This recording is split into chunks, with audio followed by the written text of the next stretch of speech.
Okay, this is my pitch for my final major project.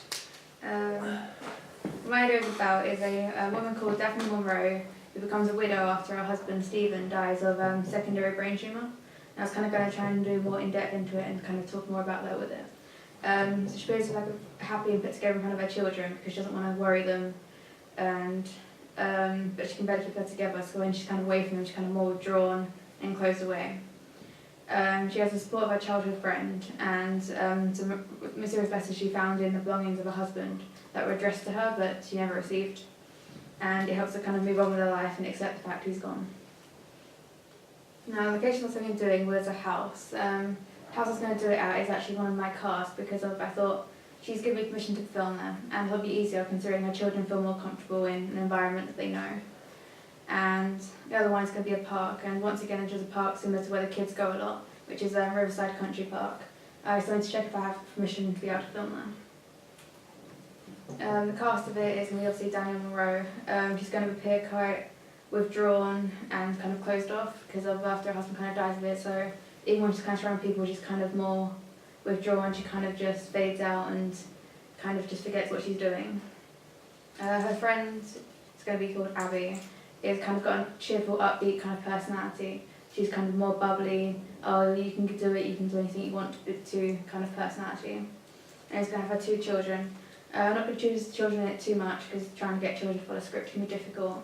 But I'm going to try and use that to more kind of give dimension to it, so it's the fact that she's got a family life and she's kind of struggling still with family at the same time. The crew, I was also going to get someone to help me with the camera, since I'll be having multiple cameras there, it'll be kind of difficult to try and do it by myself. And I also got my mum to help me because of these are friends of hers originally who make it kind of easier to kind of get things across them and things like that. The equipment I'm having to use is 2 AC90 cameras, 2 tripods, 1 LED light, but I might use 2 because I can use kind of lighting from that, so I can use kind of backlighting and kind of use lighting at the front to kind of try and give it more a dramatic tone to it. Tracking dolly, a travel jib, a shotgun microphone and a Zoom audio recorder. So I was also going to do it as a drama. I was thinking about doing it as a melodrama, but I decided that to do it kind of more of a serious tone to it rather than trying to make it over dramatic.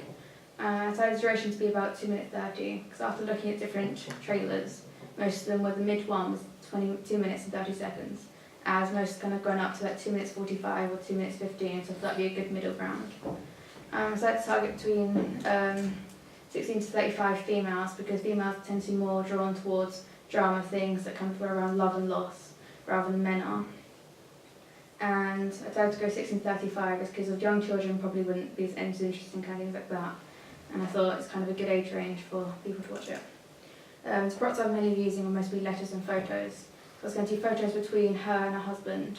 So it has kind of that show of memories back and how she's trying to like get over it. And the letters that are written to her from her husband. I got some clips and things of things I've been using. One I did look into was My Sister's Keeper, and I quite liked how the narrative was from 2 different people, and how the kind of plot explained, was pretty much explained in the first few seconds of light, because it kind of gets into it deeper without explaining the whole thing.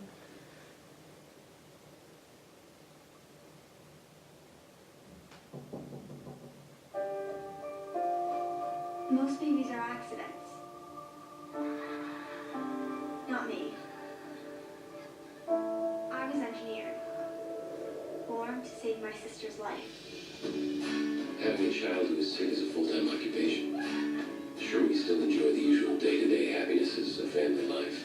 Big house, great kids. And the other one I liked was My Beautiful Fantastic. I kind of liked the third-person narrative.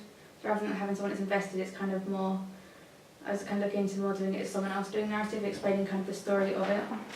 And also kind of like it's an impartial person, it's not someone that's invested into it. Ella Brown. There was nothing normal about the girl.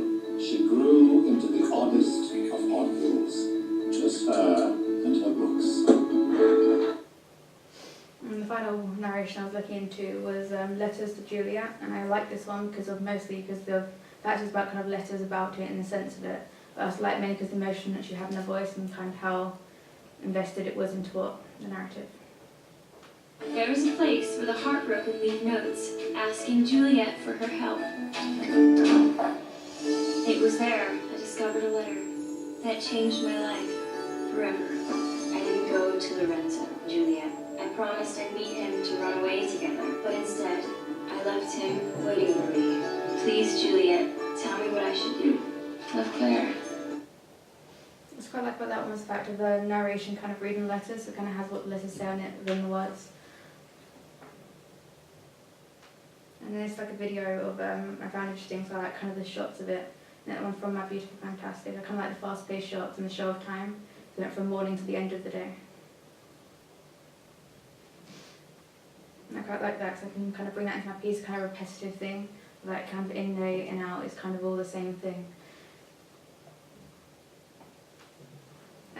But my inspiration for this mostly came from the film P.S. I Love You, which is about a woman whose husband dies, and each day he sends her a different letter and asking her to do different things.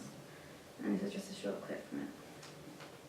Hey baby, surprise! I have a plan. I've written you letters. Letters that will be coming to you all sorts of ways. Now you must do what I say, okay? About my primary research, I was going to do a questionnaire both with open and closed questions. I'm mostly going to focus more on open questions, because that way I can get more feedback on my idea, and I can kind of get more different opinions from different people. And I was probably going to try and see if I can get as many different people from different areas as I can for it. And I was going to do closed questions, because it kind of goes straight to the point, rather than kind of people going, oh, I don't know, and things like that. I was going to do a focus group of people from different ages, but I was mostly thinking about maybe doing kind of like an online kind of thing, from where I can get people from around the world. It's easier for people to be able to do it rather than trying to get everyone in one place trying to do it.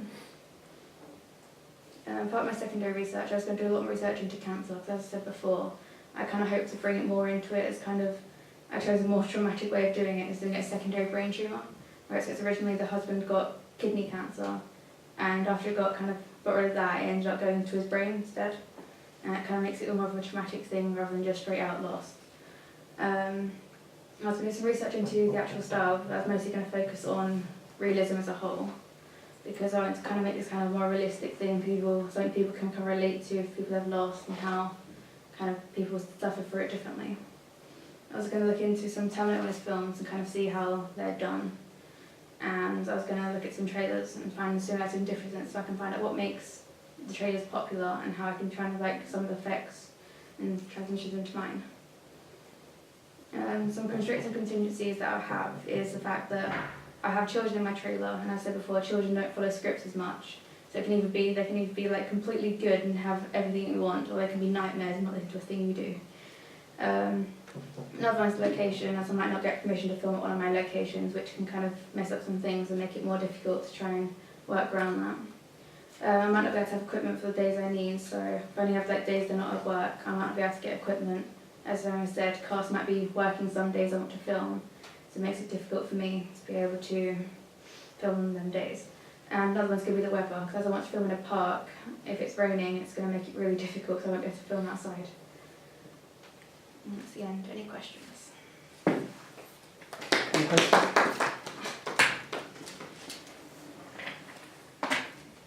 I'm just moving over here because otherwise the mic's not going to pick me up. Okay, well done, Abigail. I do have just a few questions. It's really just to clarify some of the bits and pieces. Although it's a trailer, okay, you still need to think about it, what the film's about. Yeah, that's what I kind of do. I did it as kind of a synopsis. So I can kind of, that's why I said I'm going to do more into cancer, try and actually get the whole story for it. Right. Even though I'm only going to show bits and pieces, so it makes it easier to show the bits that I actually am doing. So at the minute, someone has died. Yeah. The father has died, sort of thing, yeah, and we understand that that's cancer. Okay. Yeah. So how does in your head, how does the plot then evolve? I was going to kind of do it as the husband dies and kind of the wife is more shocked, she can't believe he's gone because she's been with him for years and it's difficult to take that he's now gone. She tries to kind of like keep the upbeat kind of happy personality because she's got her children to look after, and she doesn't want her children, because they're kind of young children, she doesn't want them to be all upset about it, she doesn't want to like kind of traumatise them with her. Mm-hmm. So she tries to keep happy.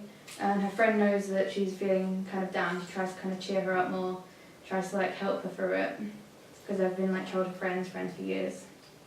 And throughout the kind of thing is the idea of goes for her husband's belongings one night and she finds like a box of letters, and the letters are like addressed to her that she never received. It's kind of all the things you want to say to her but never could or never did. And so she ends up reading for lessons, like as kind of the film would progress, it would be she's kind of reading each letters and things, and she's trying to kind of get out more. She's trying to see new people, make new friends, kind of the idea of that. Right. Okay. So what's the lesson that you want the audience to take from this? You know, what do you think? What do you want them to take away from the film?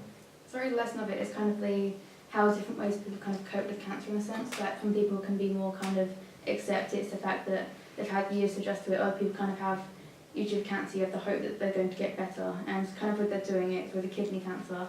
In fact, he got better with that. She kind of got habits that okay, it's going to be fine. Whereas I think it's malignant cancer, it's can come back. Right. So in fact, he ends up getting it back in the brain again, which is near impossible to do. And I think but the key thing is about how she deals with that. Okay. And yeah, as you say, how she sort of tries to give a semblance of coping to start off with to, you know, kids and things like that. But then how she gains courage through the letters that she's found from her husband. Yeah. Okay, that's good. I can see that now. Who's the family? It's a family. Yeah. What's around the cast and Your everything. cast, yeah. There's some friends of my mum's that she works with. Right. Okay. And they said, one of them, she said she took a drama course and she said she's really excited to be in it.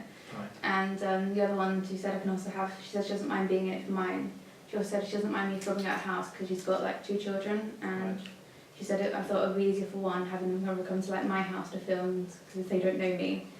And pretty much first I've pretty much been meeting them, talking to about the thing, but they're really excited to do it. Right. Excellent. Okay. And have you had a conversation about their commitments? Yeah. What's the best times? We sorted out some days for it, so filming second week, either Wednesday, Thursday, Friday. So they're both available that days. Kids aren't at school because it's during the holidays. Okay. So we'll be filming them.